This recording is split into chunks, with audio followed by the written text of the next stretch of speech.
Dahil sabay-sabay ang pasok ng customer, ay gumawa na ako ng ready ng mga bulaklak. Imbis na gagawa ko ng bouquet, ay gumamit ako ng sponge at binalutan ko ito para kahit papano ay merong water supply ang mga ready bouquet na naka-display. Maganda ito kabayan kasi kalimitan ay umaabot ito ng mga 1 compare sa mga traditional na bouquet. Kung di mo siya ilalagay sa vase na may tubig ay agad malanta. Pero dahil meron na siyang sponge ay mas mahaba ang buhay ng bulaklak. Pagkatapos kong lagyan ng masinjana ay naglagay na rin ako ng Casablanca. Tapos naglagay na rin ako ng chrysanthemum. Sa mga display ng kagaya nito, dapat ay piliin mo yung mga fast moving colors like combination ng pink, white, violet. Kagaya ng ginagawa ko, red and white and yellow, or plain white. Naglagay pala ako ng roses at baby roses. At dahil may mga spaces pa ang ating arrangement, ay gumamit ako ng copy mix para mapuno at hindi makita ang sponge sa loob. Ganito talaga ang ginagawa namin dito kasi sa Saudi Arabia. Gusto kasi ng mga customer na pagdating nila, lalo na yung mga nagmamadali, ay bibili nila kung ano na yung mga naka-ready. Teka, may customer. Hello kabayan. Yes, ma'am. Magre-regalo kasi ako sa true friend ko. Ay, sana all. At syempre, hindi ako nangiiwan sa era, no? Sa true ba, ma'am? Magkikipagsuntukan talaga ako kahit makulong pa ako, Aura, ikaw ba yan? Knock, knock. Who's there? Aura. Aura, who? Aura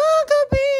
Janjaranan! Shoutout! Maraming salamat sa mga nag-share ng recent video ko. At kung gusto mo mapasama sa shoutout, i-share mo na ang video na ito. And for more nakakatawa at nakaka-good vibes sa video, please like, comment, and follow my Facebook page. Kita kits!